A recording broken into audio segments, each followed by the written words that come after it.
আমরা গত 4 মাসে দেখলাম না পিলখানা গণহত্যার জন্য যারা আমরা রাস্তায় রাস্তায় মিছিল করেছি গত বছরগুলোতে, তাদের বিচারের জন্য একটা তদন্ত কমিশন হয়েছে।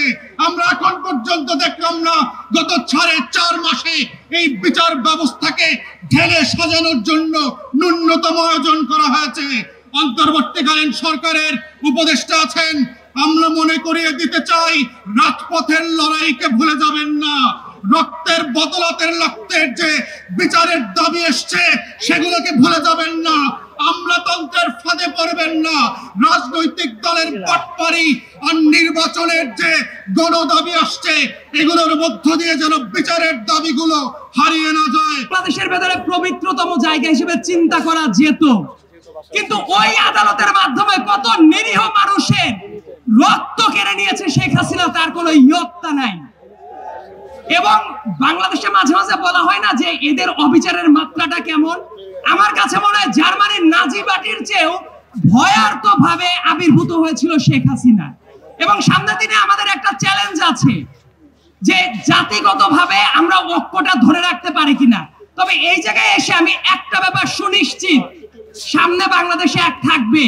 এই জায়গায় দাড়ি টুপিওয়ালা মানুষ আছেন, শার্ট প্যান্ট পরা মানুষ আছেন, নারী পুরুষ সবাই আছে, বাংলাদেশের পতাকাটাও আছে।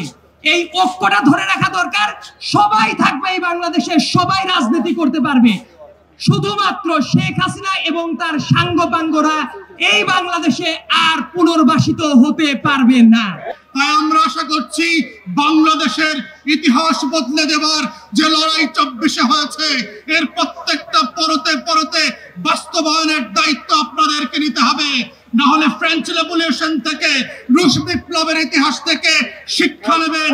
আপনারা এবং আমরা গিলোটিনের নিচে আছি, বিচার করবেন, না হলে আমরা এই বিচারের মুখোমুখি হব।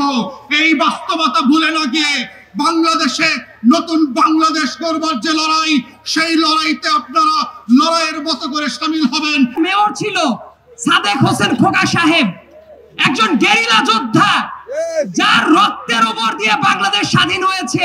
সেই সাদেক হোসেন খোকাকে স্বাধীন বাংলাদেশে এসে মরার সুযোগ দেয় নাই ওই স্বৈরাচারী শেখ হাসিনা। তার আশেপাশে যত মানুষ থাকতো প্রত্যেকটা মানুষ লুটপাটের অংশীদার ছিল।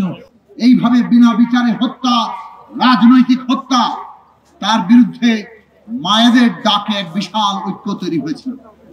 একটু একটু করে মানুষের আবেগ, তার দ্রোহ, তার বিদ্রোহ সঞ্চিত হয়েছে এবং সেইখানে এই সঞ্চিত বিদ্রোহ আমরা জুলাই আগস্টে এসে ফেটে পড়তে দেখেছি।